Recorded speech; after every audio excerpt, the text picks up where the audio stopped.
Child pornography పైన supreme court కీలక తీర్పు వెలువరించింది. చైల్డ్ పోర్నోగ్రఫీ చూడటం తప్పు అంటూ కూడా సుప్రీంకోర్టు కీలక వ్యాఖ్యలు చేసింది. అది డౌన్లోడ్ చేసి ఆ వీడియోలు ఉన్నా కూడా నేరమే అంటూ కూడా చెప్తూ వస్తుంది. దానికి సంబంధించి ఎవరైతే అలాంటి వీడియోస్ని ప్రోత్సహిస్తారో వెబ్సైట్లోనే వాటందరి మీద కూడా కేసులు పెట్టి కూడా వాళ్ళకి శిక్ష విధిస్తామంటూ కూడా సుప్రీంకోర్టు ఆదేశాలు ఇచ్చింది. అయితే ఇప్పటికే పోర్నోగ్రఫీ పైన భారతదేశంలో చాలా వెబ్సైట్లను కూడా బ్యాన్ చేసిన పరిస్థితిని కూడా మనం చూస్తూ వచ్చాము. ఆ వెబ్సైట్లకు సంబంధించి వివిధ అంశాల రూపంలో వాటన్నిటిని కూడా వెరిఫికేషన్ చేసుకున్న తర్వాత వాటన్నిటిని కూడా డిలీట్ చేసి ఆ వెబ్సైట్లకి పర్మిషన్స్ ఇవ్వకూడదంటూ కూడా ఇప్పటికే కోర్టులు తెలిపాయి. అయితే గతంలో చైల్డ్ పోర్నోగ్రఫీకి సంబంధించి చెన్నై కోర్టు ఇచ్చినటువంటి తీర్పును కూడా సుప్రీంకోర్టు కొట్టివేసింది. దాన్ని కూడా తప్పుపడుతూ కూడా సుప్రీంకోర్టు ఇచ్చినటువంటి తాజా తీర్పు నేపథ్యంలో ఇవన్నీ కూడా అవాస్తవాలు, వీటన్నిటినీ కూడా చైల్డ్ పోర్నోగ్రఫీ వాటిని వాడకూడదంటూ కూడా ఖచ్చితమైన ఆంక్షలు విధిస్తూ దానికి సంబంధించిన ఆంక్షలను కూడా సుప్రీంకోర్టు తెలుపుతూ వస్తుంది. ఇవన్నీ కూడా చైల్డ్ పోర్నోగ్రఫీకి సంబంధించిన అంశాలన్నీ కూడా ఫోక్సో చట్టం కిందే వస్తాయి.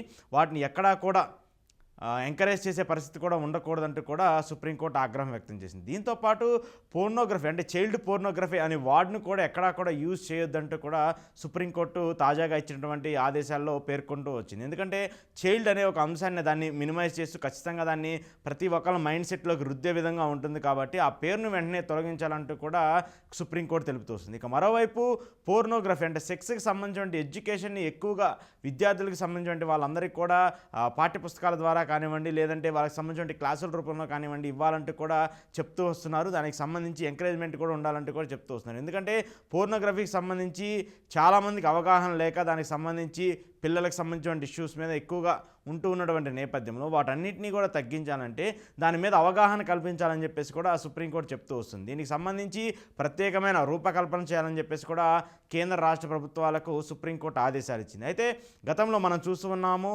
పోర్నోగ్రఫీ వెబ్సైట్లలో చాలామంది మిడిల్ ఏజ్ అంటే యంగ్ యువత కంటే కూడా చాలామంది చిన్నపిల్లలు అంటే 8 నుంచి 18 సంవత్సరాల మధ్య వయసులో ఉన్నటువంటి వాళ్ళు కూడా ఎక్కువగా ఫోన్ యూజ్ చేయటము, వాళ్ళ సైట్లకు సంబంధించి ఎక్కువగా యూసేజ్ జరగటము, ఐపీ అడ్రస్లు ఏవైతే ఉంటే వాటన్నింటినీ కూడా వెరిఫికేషన్ చేసిన తర్వాత చిన్నపిల్లలు కానివ్వండి 15 నుంచి 18 ఏళ్ళ మధ్య ఉన్నటువంటి బాలురు కానివ్వండి బాలికలు కానివ్వండి ఈ పోర్నోగ్రఫీకి ఎక్కువగా అలవాటు పడుతూ ఉన్నటువంటి నేపథ్యంలో వాటన్నిటినీ కట్టిఫ్ చేయనటువంటి ఒక అంశం ఖచ్చితంగా ప్రభుత్వాలకు సంబంధించి ఉంటుంది కాబట్టి దాని మీద ఖచ్చితమైన చర్యలు తీసుకోవాలి అంటూ కూడా ప్రభుత్వాలకి సుప్రీంకోర్టు ఆదేశాలు ఇచ్చింది. దీనికి సంబంధించి వెంటనే ఈ ఇష్యూస్ని కూడా అమలు చేయాలని చెప్పేసి కొత్త జీవోలను తీసుకొచ్చి అక్కడ ప్రభుత్వాలకు సంబంధించి ఏవైతే బ్లాక్డ్ వెబ్సైట్స్ ఉంటాయో వాటన్నిటినీ కూడా రాకుండా చేయాలని చెప్పేసి కూడా చెప్తూ వస్తుంది.